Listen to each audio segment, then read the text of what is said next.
Let me introduce our speaker. So Cornel Warren is Director of Marketing and Inside Sales at Sigmatech Systems. She is going to be talking about her 2018 marketing budget. Mistakes were made, lessons were learned. She's going to share all of the gory details of 2017, I think, right? Yes, in all of its glory. So please welcome Cornel Warren.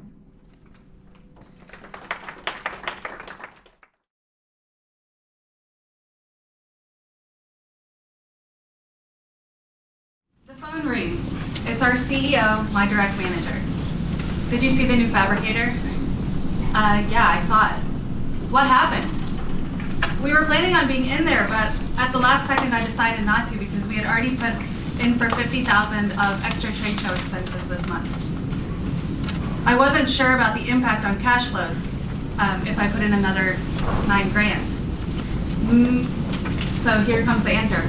Maybe we need to decide about this stuff in the future together. The Fabricator is our largest trade publication in our industry, and this was the most important issue of the year. It was going to be handed out to 40,000 people in our exact target audience. All of our competitors were in there. Half of them had full-page ads. All we had was a lousy blurb in the industry update section. How could this have happened? This was the most circulated issue of this magazine since the recession in 2008, and we missed it. Later, I got stopped in the hall by our VP of sales. Why aren't we in there? How embarrassing. Not only did I look like I couldn't prioritize, but I broke trust with our CEO that he had in me to do my job autonomously. And all because I didn't have a good handle on my marketing budget. Turns out we were actually only at 62% for the year so far. We could have easily put a double-page spread in that magazine, but the opportunity was lost. A marketing budget is different than budgets in other areas of your company. Normally you want to run as lean as possible in a department, but in marketing it runs a lot more like an investment account. You need to put your money to work or there's no chance for new business. You really have to put your money to work. But where? One of the best and worst sayings that I've heard about a marketing budget is this: I'm wasting 50% of my marketing dollars. I just don't know which 50%. And that's bad. That is unacceptable. Fortunately, we were still able to generate over 400 leads at our trade show, so the print ad fiasco blew by, but the trust still has to be rebuilt at this point. Now, okay, so I know what you're thinking. Print ads, trade shows, what is this, 1985? No, it's not. It's now, it's 2017, it's December, it is 2 weeks before Christmas, and people are still interested in coming to seminars to learn and grow and be the best they can be. Give yourselves a hand, guys, come on, that's awesome, good job. That's what we have to do with our marketing budgets as well. We have to learn, tweak, and optimize. So a few years ago, I read a book written by Gabriel Weinberg and Justin Mares called Traction: How a Startup Can Achieve Explosive Growth. It's a quick read, and it has totally transformed the way we approach marketing in our organization. So to give you a little background, I've been in my current role for about a year, or actually just over a year. Our marketing department was in shambles when I started last year. There was no cohesive strategy for organizing files. There were like 3 different OneNotes for the department, 3 different SharePoint accounts. All of them had bits and pieces of meeting notes, and it was really, really challenging to know where anything was. And in marketing, as you guys know, we have to work together. There's a lot of collaboration.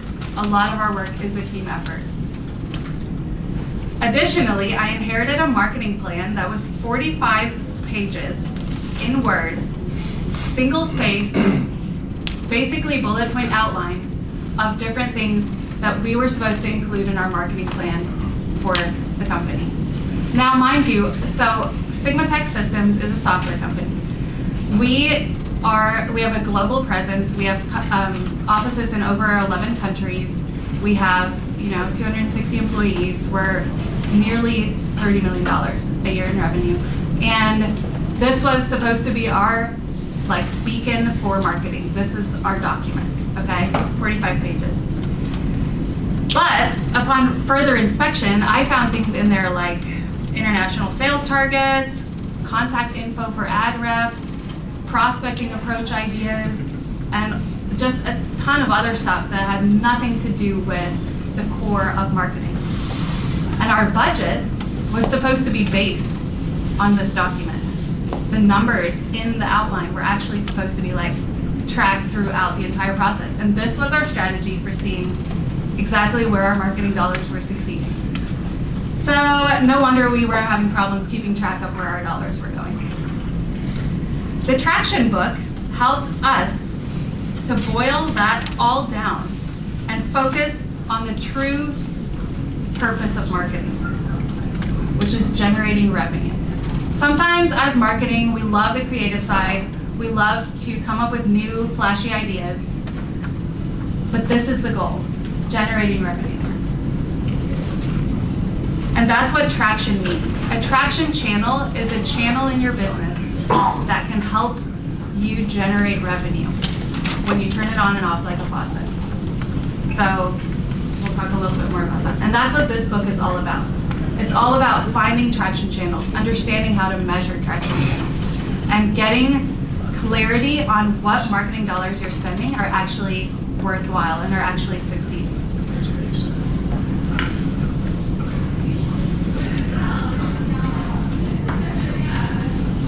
So this book is tailored to startups. It starts with 19 traction channels. And at our company, which is 24-year-old, all over the globe, it has helped us a ton to get organized. So here's a look at the traction channels. Wait for it. There it is. All right, isn't that a lot more manageable? Now we all feel warm and fuzzy inside. No, okay, there's a lot. Each and every item on this list has the potential to be a revenue generating traction channel for your company. But I know what you're saying. Well, you're not saying it, but I know what you're thinking. How do I know which 50% of these are even ever gonna work for my company? How do I know where to spend my marketing dollars?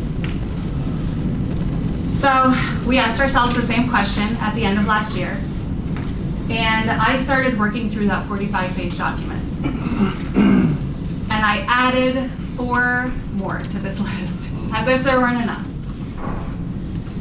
So we had a strong reseller network already in place, and that was a traction channel that we had measurable, tangible success through.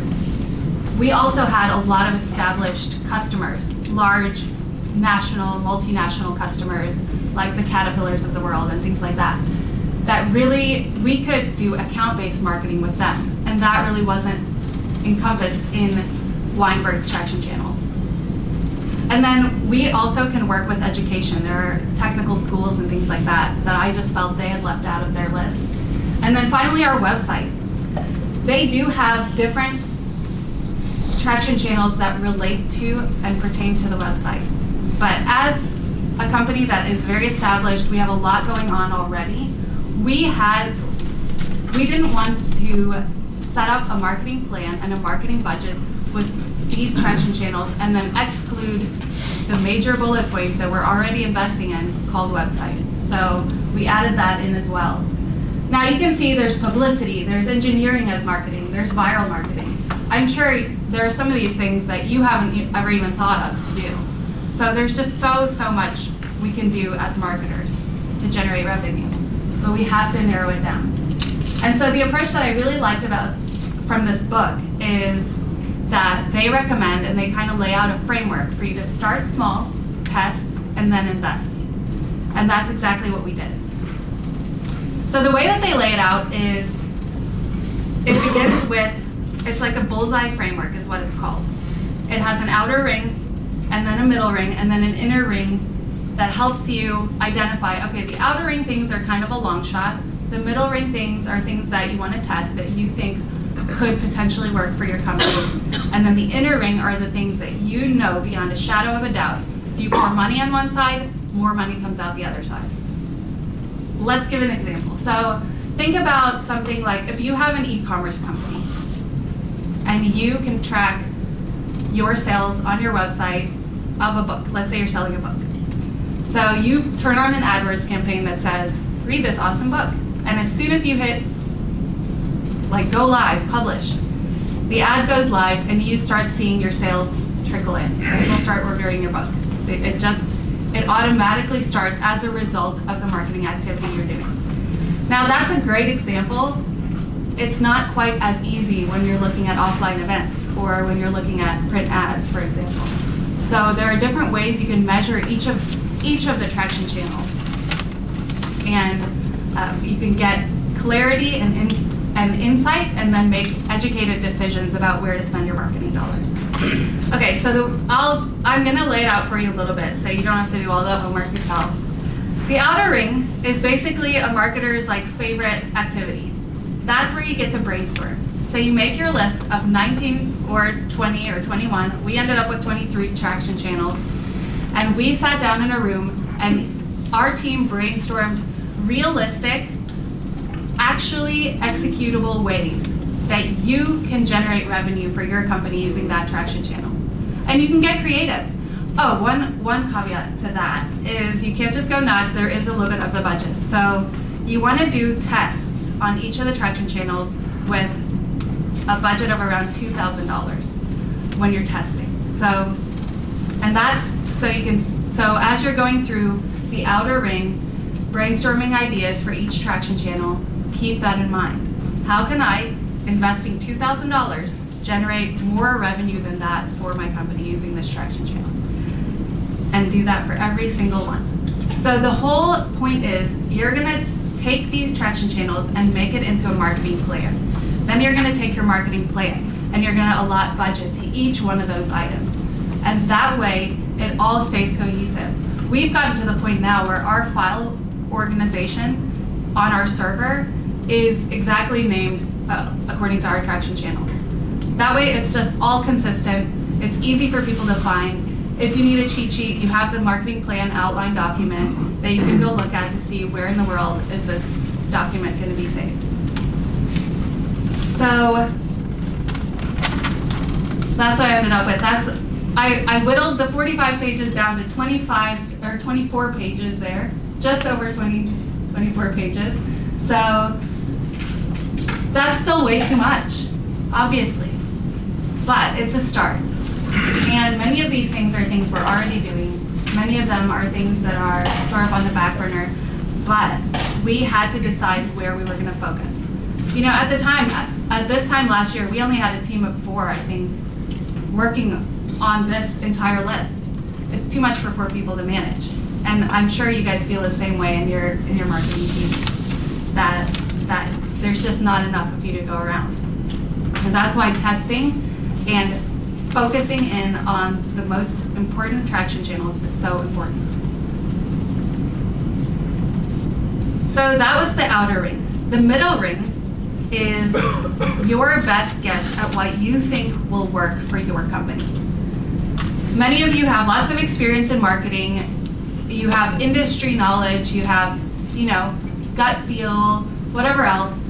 You can take a stab at, once you have a realistic tactical strategy for each one of the traction channels, pick 5. Narrow it down to 5 that you think have a real chance of succeeding for your company.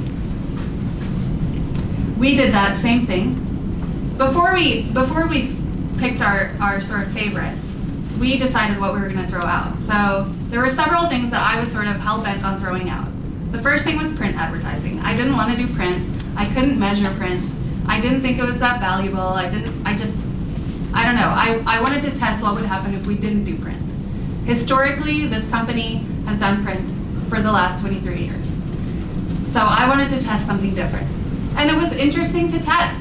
After this year, I'll tell you what we found out, but after this year, I still don't believe that print is something that generates on and off, like a faucet, revenue for our company. But there are other things that it does provide us that are still worth consideration. So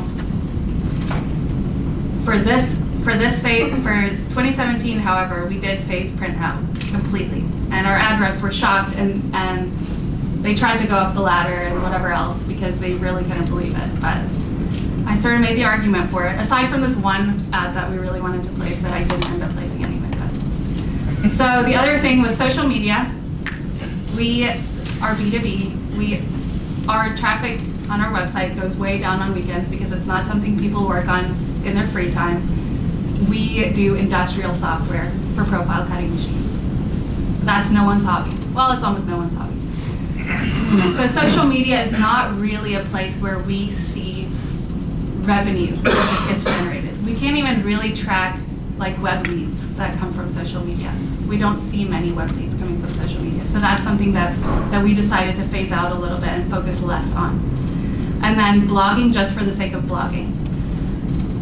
When I came into my position at the end of last year, there were some very interesting blog posts going on our website. And like I said, we're B2B, we're not P&G. And there were just blogs for the sake of blogs. And they had nothing to do with our business and nothing to do with our industry and really nothing to do with anything except maybe the day of the week or, you know, if it was like National Talk Like a Pirate Day. So those types of things we decided to phase out. Things we decided to keep not being a startup, we don't start with a blank slate. So there were several things that we knew we had to keep doing that had been tried and true, that were just the tested things that we knew we couldn't give up. SEO. So when I started, we renewed our investment in SEO. Way more than half of our traffic to our website comes from search engines. It's not direct. And that was something we wanted to continue growing. And our rankings and things like that had dwindled a little bit. So we wanted to keep doing that. Webinars. Late last year or middle of last year, we started testing webinars, and they had really great results for us. Being a software company, I think, lends itself to webinars. So those are the things you have to test for your business. But we tested that and began to do that consistently this year. And then Weinberg has sales as one of his traction channels. Now, in a larger company, obviously sales is almost totally removed from marketing. And that's how it is for us. We have a huge sales team all around the nation, all around the world. That's not going anywhere. I don't really consider that one of my traction channels, even though our sales team is who closes our deals. So yes, it is a traction channel, but it's really a separate thing from my perspective, from the marketing department. So I try to get them hot leads. That's the thing. And that's how I measured my success is measured. So that's the middle ring. And then, okay, email, engineering as marketing, trade shows, and viral marketing were the 4 things that we tested this year. So email marketing was something that our company had never really been strong on. We had a monthly newsletter, and that was it. We decided to explore different avenues. We decided, cold emails, email blasts to big groups and things like that. We had some interesting results. The second thing we tried was engineering as marketing. Because we're a software company, because we have some technology already available, we decided to try and see what we could do there. So that was also an interesting test. Trade shows was something we tested. Similar to print, I came into it feeling like, okay, these are old school marketing methods. Is there real value there? Like, are we just investing a ton of money and not getting anything for it? So I wanted to put trade shows to the test. This was one of our key things that we did as a marketing team at SigmaTech up until this point. And then finally, viral marketing. So viral marketing, it's kind of hard to pin down because you can't control if something goes viral or not. So you can really just do things that might seem interesting and see if it works. But we wanted to test that as well. We had some ideas. And that was the middle ring. So here's what happened. On email, we ended up getting some software that we could easily deploy, and we started running a lot of different campaigns with email. We ended up growing our lists for our newsletter. We were able to grow our list for our webinars, and we were able to see a lot more engagement and interaction, and now we can measure that interaction as well. Now we also, on the email front, we also did some email blasts to third-party audiences, and those things were very hit or miss. So I think we invested like 15 grand in one of those types of email blasts, and it just went nowhere. Like 100 people responded. So it's really, really important to test with smaller budgets before you really invest the big dollars. And we had seen so much success with our own email efforts that I thought it would translate to these third-party audiences. It turns out that's not the case. So it's good to invest. Now I know for next year, right? We also we implemented Infusionsoft. It's marketing automation software. Then we got rid of Infusionsoft and implemented Icon. And in the meantime, we were still using MailChimp sort of on the side. So sometimes there is technology that goes into the mix with this stuff, and I think it's important to test the channel before investing in the technology.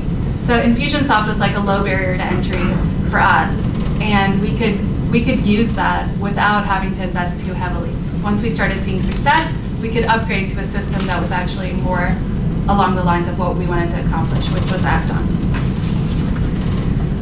We also had several deals closed from email. So our inside sales department started deploying emails, and they were able to close lots of deals from those. So that was really good. I just got the time back there, so I'll have to hurry it along. Our second one that we tested was SEO. So here's what we found. Our organic search traffic year over year went up by 4.82%, which is really good. You know, for an industry that is pretty established, our competition is pretty established, our company is pretty established, and yet we were still able to see growth through our SEO efforts. So we're very happy with that, and we're excited that we can continue to grow it next year. Our direct traffic is also up a little bit, so that's good. That's always what people talk about when they talk about print advertising. And having pulled completely out of print advertising, now it's clear to us, okay, your direct traffic isn't where people go from print advertising, because ours is still going up. So at least for us, we know that. So I think this SEO was another success story for us as we tested it. Trade shows. So this year we started off, we did our first trade show in January, and then we had another major trade show in November. The one in January was a small one. We decided to use that as our test, and it went well. We closed some business from it. We got several leads. The leads were not too high at a cost per lead for us to handle. And then we decided to up the investment. So test,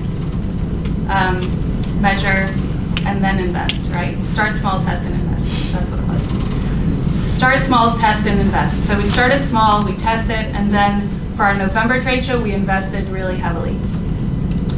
And if you look at that blue dot, where it goes really high up from the orange dot, which is year over year, that's the first day of our trade show, where we invested heavily.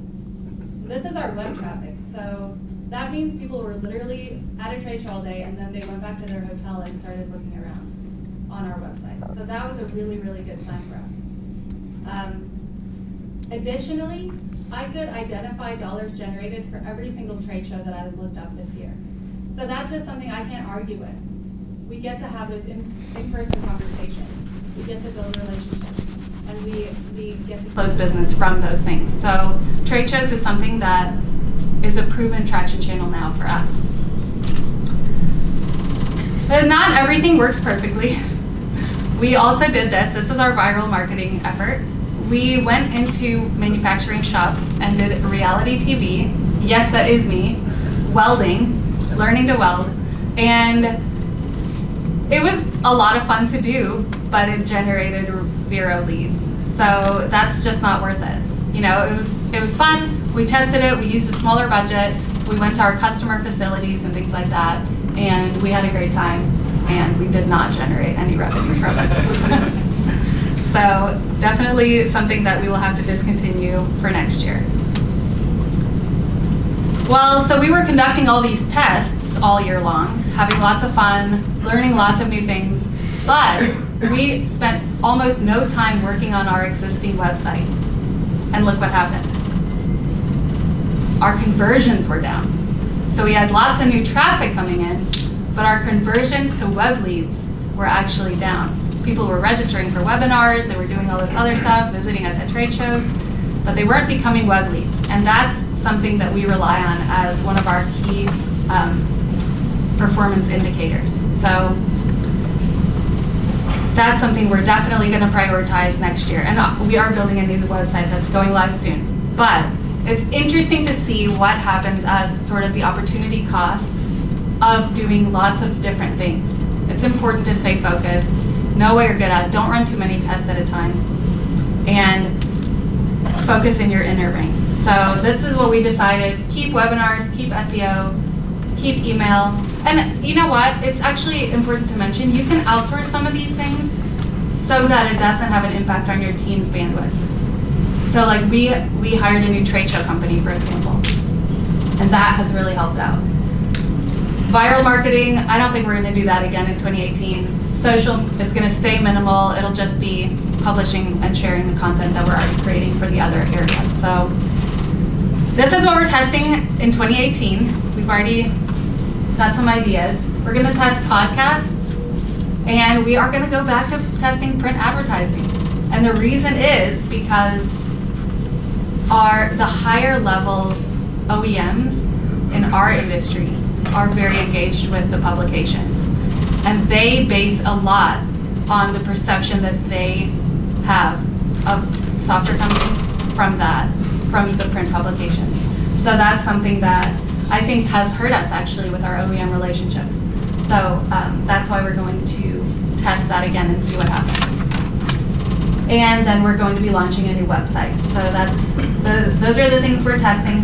They look promising. There's the bullseye. And I just wish you all the best. Don't forget to measure, plan, test, measure, adjust. And that's basically it for me. Yeah, good luck for 2018.